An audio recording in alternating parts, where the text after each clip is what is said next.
Boa noite, bom dia ou boa tarde a todos os amigos aí do Centro Abel Sebastião de Almeida. Aqui estamos mais uma vez para estudarmos juntos esse baú de informações divinas que é o Livro dos Espíritos, né? Que foi lá escrito no século XIX e nos traz informações tão relevantes que hoje, né, ao lermos, verificamos que elas continuam cada vez mais adequadas e esclarecedoras para o momento que vivemos, né?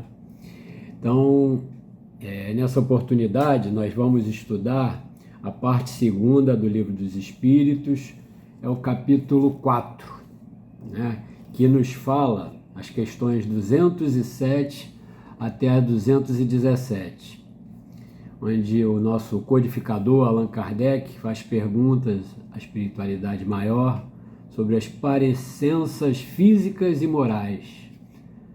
É muito importante a gente ler, né, essas perguntas e respostas para que a gente possa realmente fazer o juízo de valor, né? E após essas leituras a gente vai fazendo os nossos comentários, que é o fruto da nossa avaliação, dos nossos estudos, né? Para cada vez mais a gente compreender e nos tornar responsáveis, que é o que a nossa santa doutrina espírita vem nos convidar a fazer, né? Esse conhecimento que a gente vai adquirindo nos traz cada vez mais responsabilidade sobre as mudanças que precisamos fazer em nós mesmos, principalmente, né? E dessa forma nós vamos também ajudando para a mudança que esse nosso orbe, né, essa nossa morada necessita fazer e vem fazendo, né? Como sabemos, né, nosso planeta vem aos poucos evoluindo, materialmente já é bastante evoluído e moralmente também vem dando os passinhos mais lentos, mas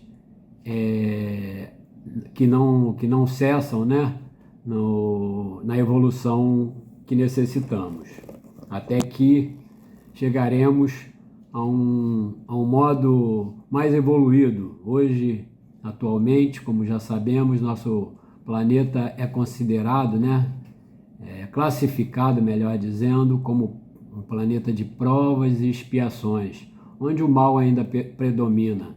Isso todos nós podemos constatar, né, pelas mazelas que vivemos no dia a dia, que sabemos dos acontecimentos, enfim. Mas tudo isso temos que ter certeza de que está sob o amparo, sob a direção do nosso Pai Criador, Criador da vida, e nada disso é definitivo, né? Todo esse mal que acontece, na verdade, ocorre para que a gente possa apreender, né, e aprender melhores hábitos, melhores ações, né? E tendo sempre como modelo o nosso mestre querido Jesus. Ele nos resumiu, né, os 10 mandamentos, que foi a primeira manifestação de Deus através do médium Moisés, né, que nos trouxe os 10 mandamentos. E aí, depois, né, de aproximadamente um século e meio, ou 1500 anos, melhor dizendo, né, vem Jesus com os ensinamentos, né, com um resumo de tudo aquilo que foi ensinado nos 10 mandamentos e resumindo, né, em amar a Deus acima de todas as coisas e amar ao próximo como a ti mesmo. Então fica aí resumida toda a lei. Ele ainda nos exemplifica, né, que para fazermos isso, basta que nós não façamos aos outros aquilo que não gostaríamos que os outros nos fizessem. Fica aí, né, ficou aí para nós esse ensinamento. E ele também disse mais, né, que viria né, no futuro, quando nós estivéssemos mais preparados, melhorzinhos, um pouquinho mais amorosos, viria, né, o Consolador, né, a esclarecer ou a descortinar algumas coisas que o Mestre Jesus nos deixou, né, coberto por um véu, e que aos poucos nós poderíamos descortinar. E veio, né, como temos hoje aí, a nossa doutrina espírita, né, que vem nos mostrar, nos esclarecer aqueles pontos que ficaram nebulosos ou que foram muitas vezes, infelizmente, mal interpretados e até serviram para alguns espíritos, né? Quem sabe muitos de nós, né, utilizarmos de forma errada aqueles ensinamentos, e aí coisas terríveis foram cometidas, né, como a época da Santa Inquisição, que de santa não teve nada, mas muitos equívocos foram, infelizmente, até hoje a gente sabe, né, são cometidos utilizando-se de forma errada, equivocada, interpretada equivocadamente, né, os ensinamentos de Jesus. Mas, enfim, Jesus também nos diz, né, que o plantio é livre, mas a colheita é obrigatória. Então, é importante que cada um de nós esteja atento para o que estivermos fazendo, esteja disposto, né, na realidade, a nos modificarmos, tendo Jesus como modelo e guia, né? E esse amparo para melhor interpretação vem através da doutrina espírita, né? Não que as outras religiões também não tragam bem, não é isso que queremos dizer, mas a doutrina espírita nos traz a fé raciocinada, que nos consolida, né? Nos faz ter mais tranquilidade a respeito de tudo que fazemos e, sobretudo, responsabilidade, né? Pois esse acho que é um grande pilar, né, que todos nós precisamos construir, e não imaginando que nós vamos transferir para outra, né, ou para uma interpretação equivocada do Evangelho, né? Ah, mas está escrito lá. Não, está escrito, mas precisa ser interpretado, né? Interpretado como Jesus nos ensinou, né? Com amor, né? Que é não fazer ao outro aquilo que a gente não gostaria de que nos fizessem. Então, se em algum momento nós interpretarmos de forma diferente o Evangelho, podemos parar e refazer esse pensamento, uma vez que não fecha com o que Jesus falou claramente, né? Não foi nada obscuro, não foi parábola, não. Amar a Deus acima de todas as coisas e amar ao próximo como a ti mesmo. Não faças aos outros aquilo que você não gostaria que fosse feito a você. E ponto final. Então, qualquer outra interpretação não fecha, né? Não estaremos andando na contramão. E aí a lei do plantio e da colheita, né? Por uma justiça divina, nós teremos que passar por ela. E tomara que estejamos compreendendo, que tenhamos já compreendido isso, né? Que somos nós os construtores da nossa felicidade futura, né? E se hoje estamos passando por dificuldade, por infelicidades, né? Por situações desagradáveis em nossa atual encarnação, Deus jamais nos puniria ou nos daria essa oportunidade de reparo se ele não fosse justo. Se nós não interpretarmos dessa forma, temos que de novo recomeçar. Vamos de novo, né, fazer as leituras, fazer os cursos interpretativos para a gente compreender que não há, né, benefício que seja dado, da mesma forma dificuldade que tenhamos que passar, se não for por uma prova ou se não for por uma expiação que necessitamos passar. E tudo isso, todas essas provas e expiações são somente visando o nosso progresso, a nossa felicidade individual, né? De cada um, para ser repetitivo, né? E ficar mais marcado melhor nos nossos corações. Então, do estudo de hoje, vamos lá as perguntas e respostas, né, que o nosso querido codificador Allan Kardec fez ao plano espiritual e as respostas que esses enviados de Jesus nos deram. Parecenças físicas e morais, questão 207. Frequentemente, os pais transmitem aos filhos a parecença física. Transmitirão também alguma parecença moral? E a resposta: não. Que diferentes são as almas ou espíritos de uns e outros. O corpo deriva do corpo, mas o espírito não procede do espírito. Entre os descendentes das raças, apenas há consanguinidade. Então, afirmativamente, né, aqui os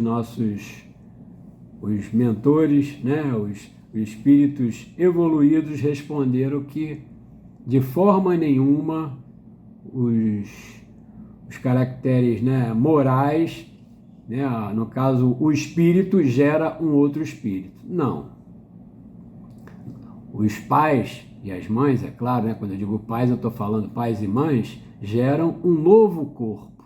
E aí, né, pelo código lá do DNA, como a gente sabe, né, um estudo feito há mais de 70 anos, né, comprova que você transmite os genes, né, você transmite ali os caracteres, né, desses corpos para um novo corpo. Porém, aquele espírito que no caso está habitando esse novo corpo, Deus é quem o envia, e não nós.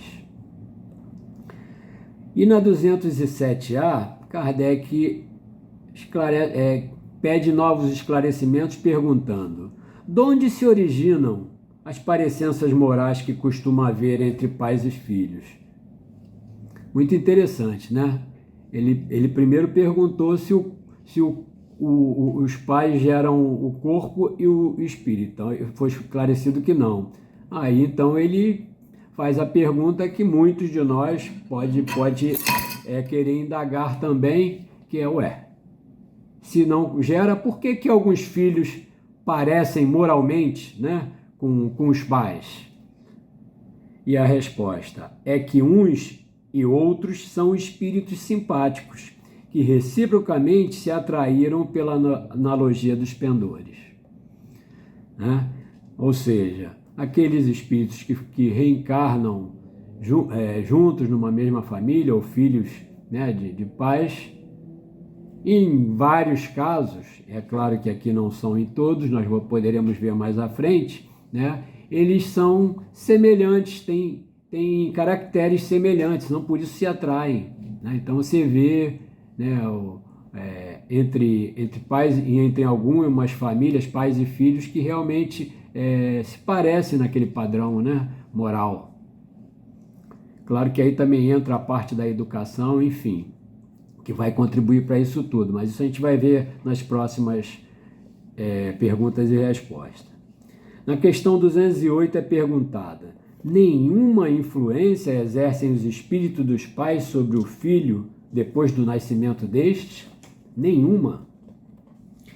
E a resposta é: ao contrário, bem grande influência exercem.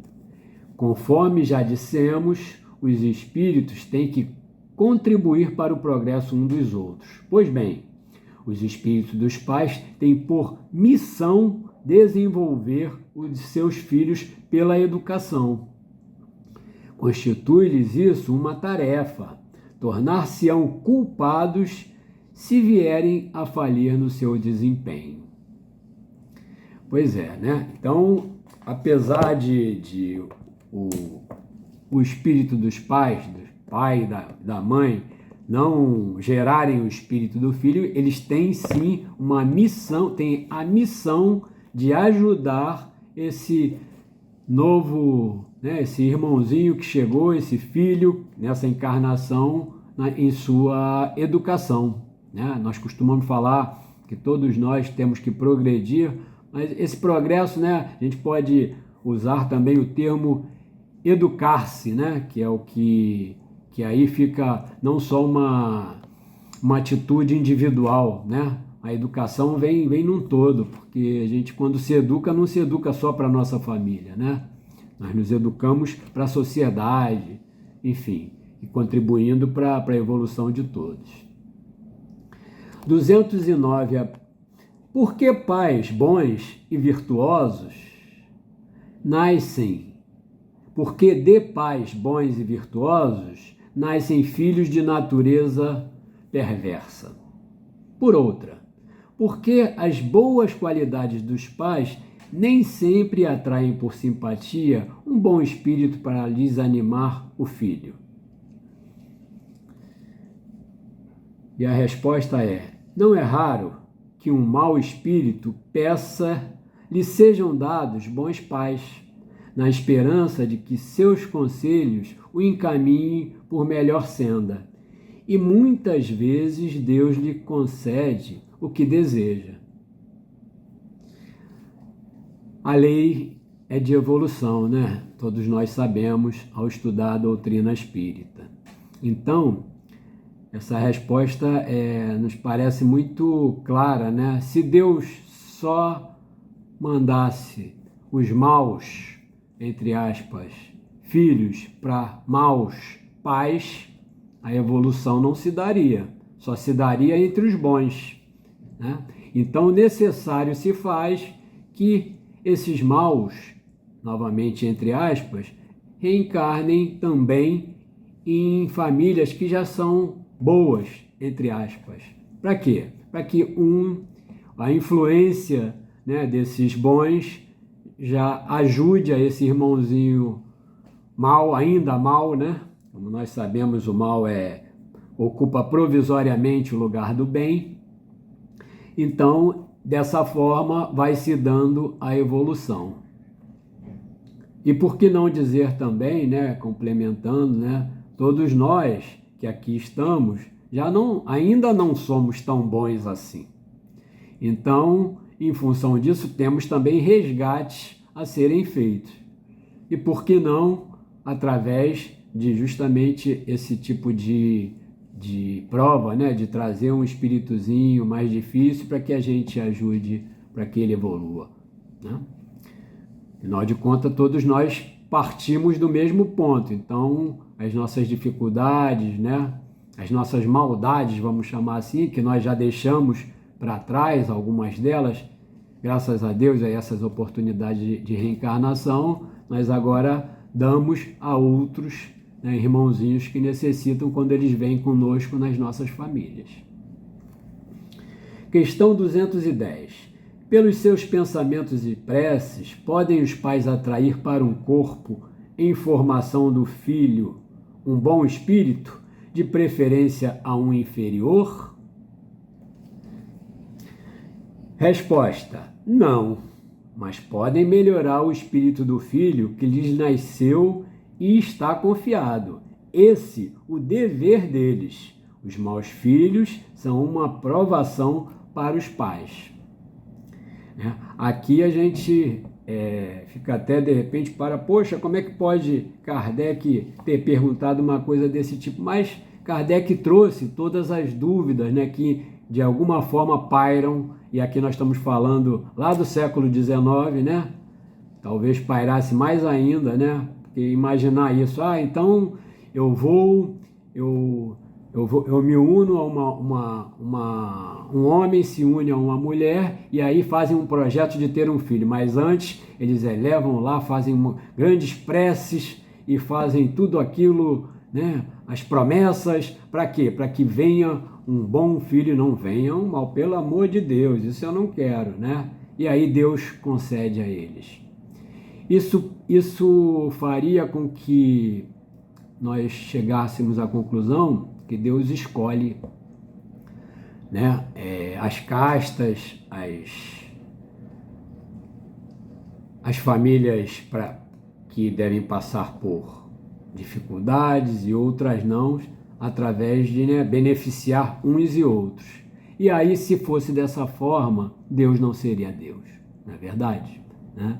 Deus é justo e nos ama a todos os filhos igualmente. E todos nós necessitamos, de alguma forma, né, a passar por algumas dificuldades, provas e expiações, novamente, né, para que nós possamos evoluir. Então, necessitamos, se já temos algum patrimônio moral, né, por conta das nossas escolhas e decisões em vidas anteriores e até nessa que estamos caminhando, né, nós ainda temos certamente equívocos a serem reparados. Então, necessidade se dá de passarmos ainda por algumas, vamos chamar assim, dificuldades, né? Então, não vai...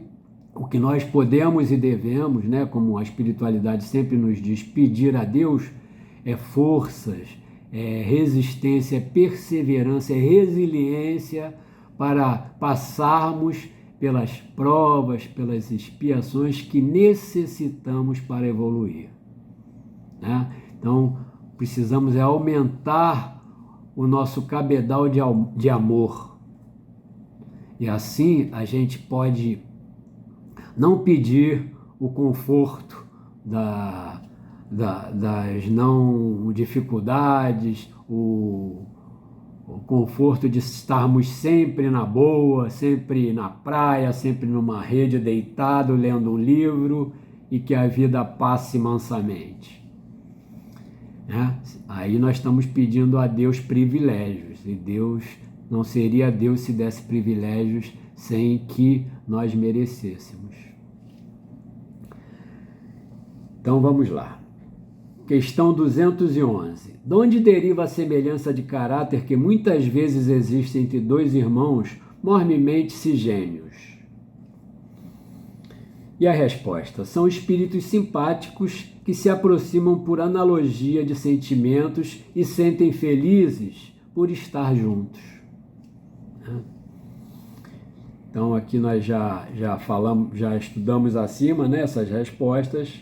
As semelhanças, né, fazem com que alguns espíritos retornem juntos. E no caso é muito comum que venham entre dois irmãos gêmeos, que isso aconteça.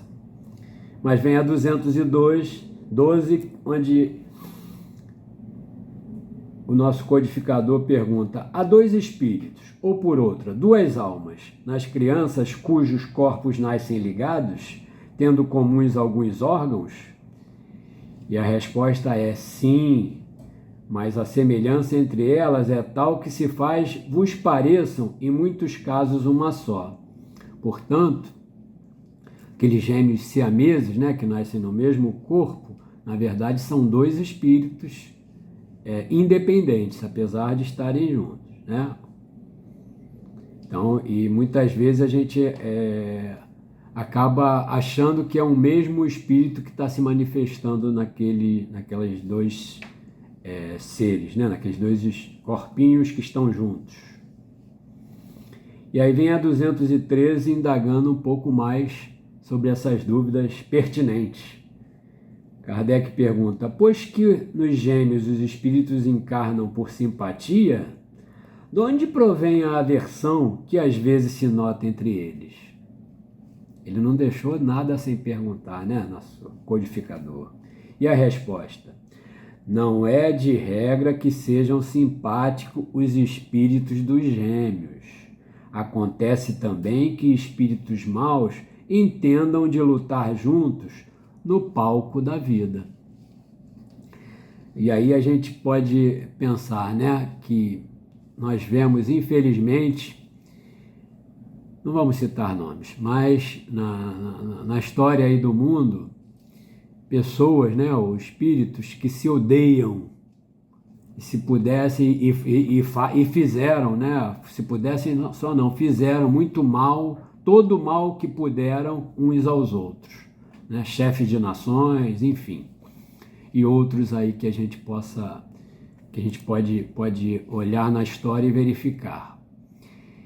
E aí quando chega na espiritualidade, depois da renitência lá né, de passar pelas dificuldades que todos nós temos que passar, né, não só encarnados, mas também lá quando estamos no plano espiritual, nós necessitamos de reconhecer e acabamos por reconhecer, né, as dificuldades que nós mesmos criamos, e aí o nosso Pai Criador vai nos dar outras oportunidades. Porém, quando o ódio, desculpe o termo, né, que o mal não merece comentário, mas quando esse sentimento é tão aflorado que não se conseguiu andar pouco, né, ou quase nada, provavelmente nessas situações Deus, né, concede que venham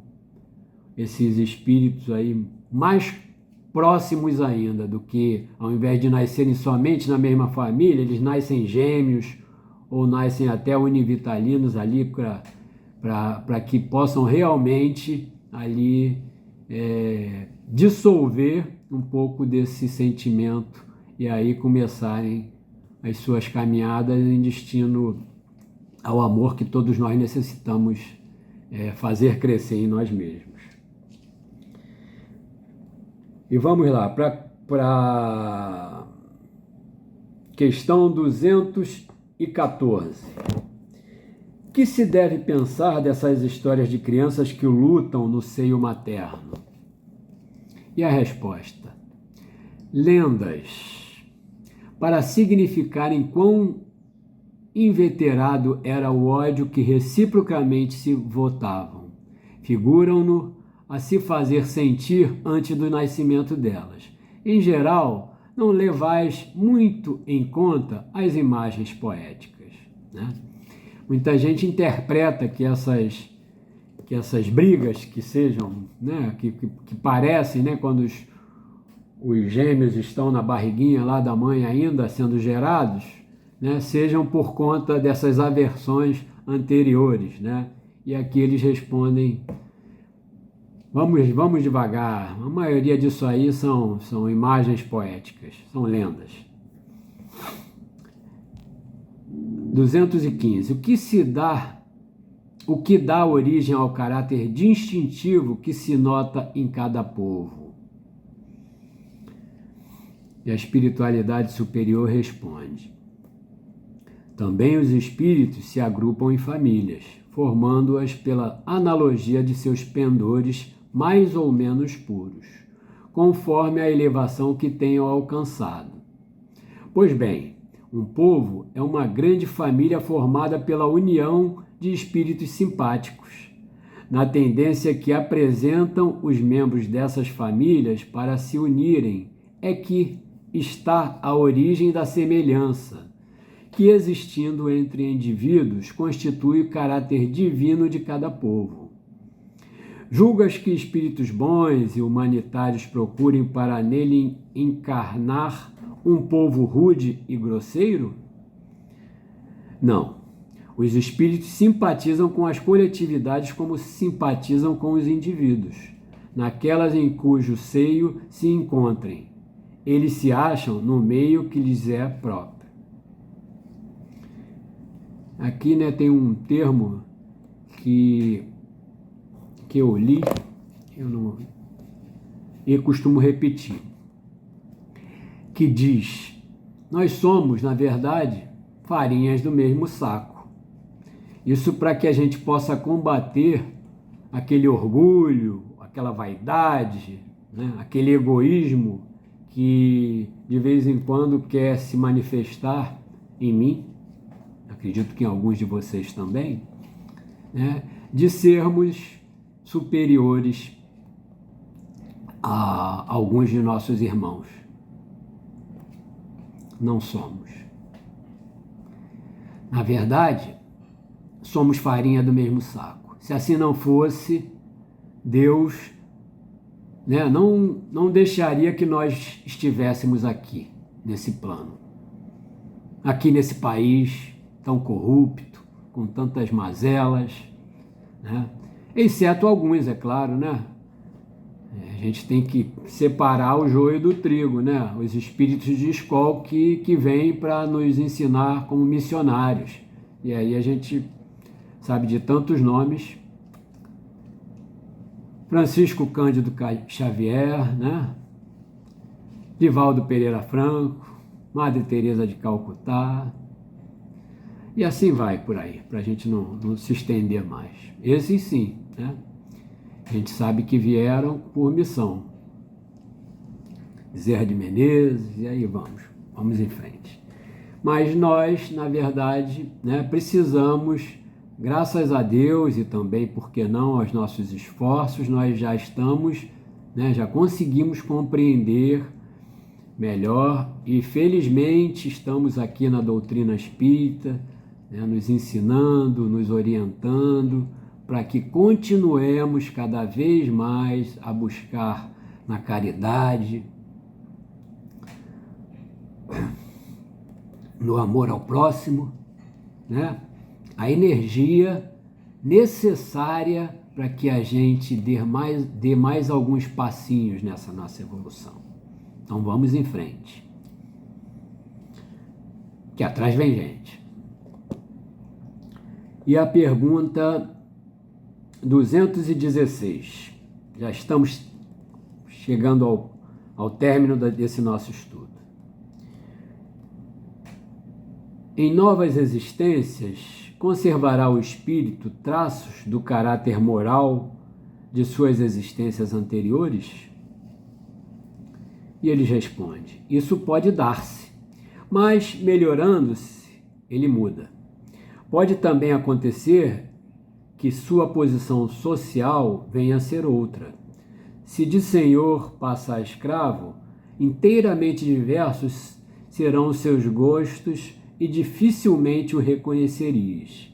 Sendo o espírito sempre o mesmo nas diversas encarnações, pode existir certas analogias entre as suas manifestações, se bem que modificadas pelos hábitos da posição que ocupe, até que um aperfeiçoamento notável lhe haja mudado completamente o caráter, porquanto, de orgulhoso e mau, pode tornar-se humilde e bondoso, se arrependeu.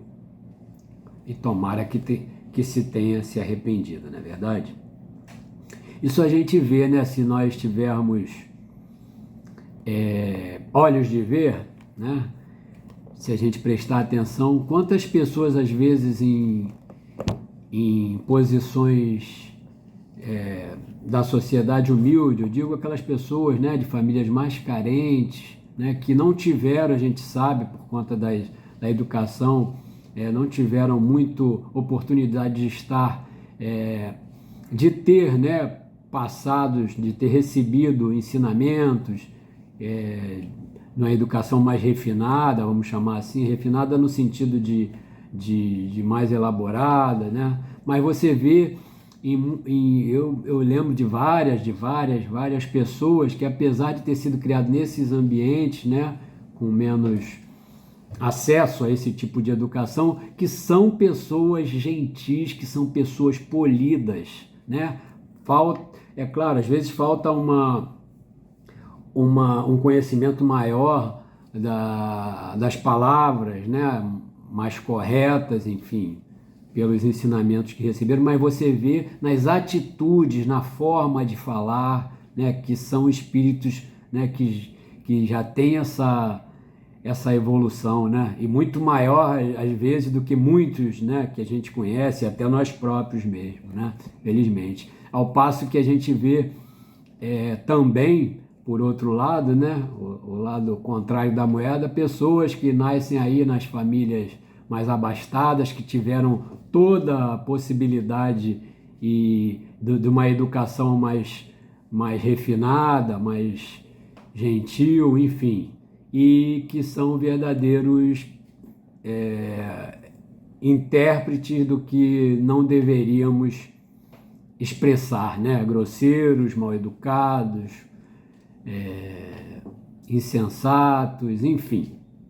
Mas faz parte, né? Novamente, nós somos farinha do mesmo saco, então necessitamos conviver para uns ajudarmos aos outros nessa evolução.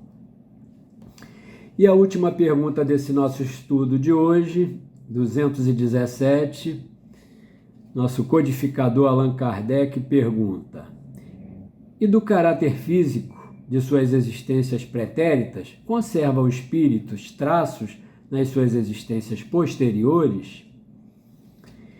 E a espiritualidade responde: o novo corpo que ele toma nenhuma relação tem com o que foi anteriormente destruído. Entretanto, o espírito se reflete no corpo.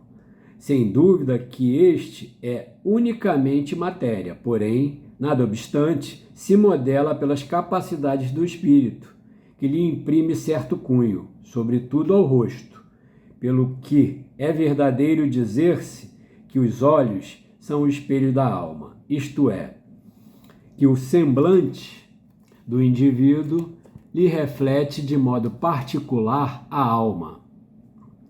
Assim é que uma pessoa excessivamente feia, quando nela habita um espírito bom, criterioso, humanitário, tem qualquer coisa que agrada, ao passo que há rostos belíssimos que nenhuma impressão te causam, que até chegam a inspirar-te repulsão.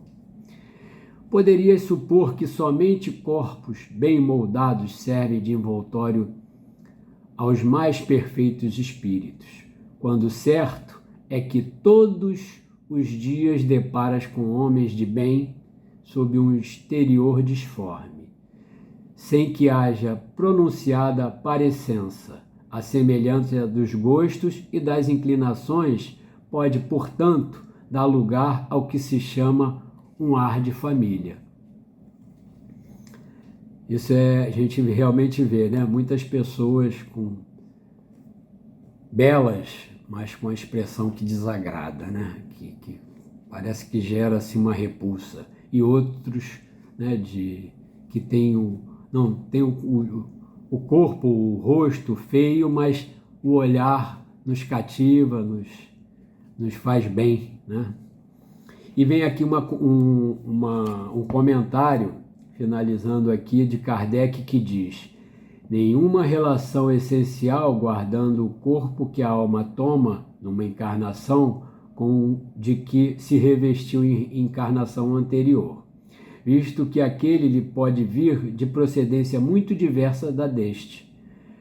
Fora absurdo pretender-se que numa série de existência haja uma semelhança que é inteiramente fortuita.